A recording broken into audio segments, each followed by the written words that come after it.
Qu'est-ce qu'un amplificateur opérationnel? Bonjour et bienvenue dans cette vidéo sur l'amplificateur opérationnel. Mais avant de commencer, je voudrais juste vous demander de vous abonner si vous ne vous êtes pas encore abonné ou si vous êtes nouveau sur cette chaîne.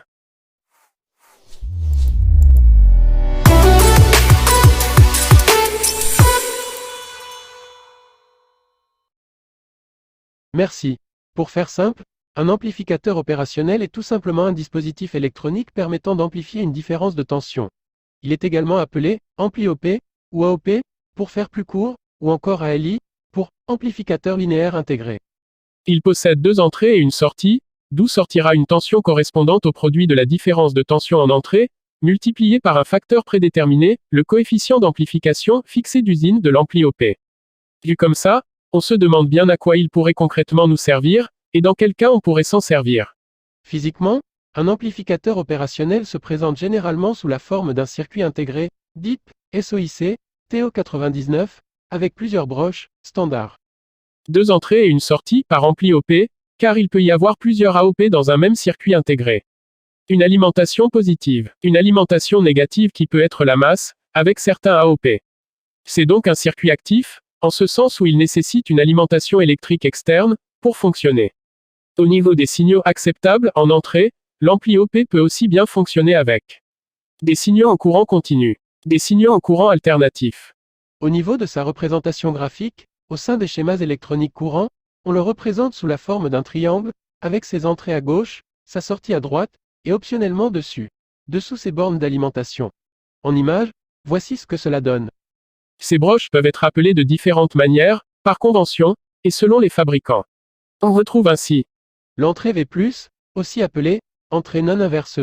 Elle est notée plus à l'intérieur du triangle. L'entrée V-, aussi appelée entrée inverse, elle est notée moins à l'intérieur du triangle. La sortie est l'alimentation positive, souvent notée VCC ou VDD. L'alimentation négative ou nulle, souvent notée VCC, VDD, VEE, ou VSS, ou encore GND, si nulle. Car effectivement, l'alimentation électrique d'un AOP peut être de deux types. Soit purement positive par exemple, 0 plus 12V, dans ce cas, on parle alors d'alim simple, single supply, en anglais. Soit symétrique par exemple, moins 15 volts, plus 15 volts, dans ce cas, on parle alors d'alim double, dual supply, en anglais. À noter que certains amplificateurs opérationnels ne pourront être alimentés que de manière symétrique plus VCC, moins VCC, tandis que d'autres uniquement de manière positive plus VCC, 0V, et encore d'autres, qui accepteront ces deux modes d'alimentation, au choix. Ici, c'est à voir selon ce que vous propose le fabricant, car c'est lui seul qui définit cela clairement spécifié dans les datasheets. Et chose à bien comprendre, la tension d'alimentation d'un AOP délimite la plage de tension possible en sortie.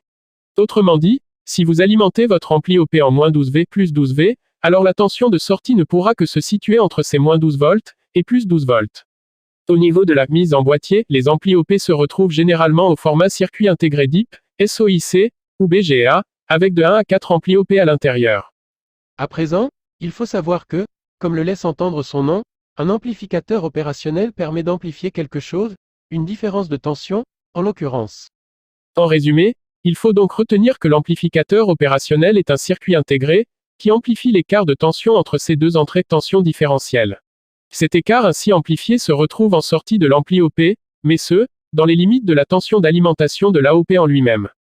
Merci d'avoir regardé cette vidéo sur l'amplificateur opérationnel. Si vous avez des questions ou des commentaires, n'hésitez pas à les partager dans les commentaires ci-dessous. Et n'oubliez pas de vous abonner à notre chaîne pour plus de vidéos sur l'électronique. À bientôt.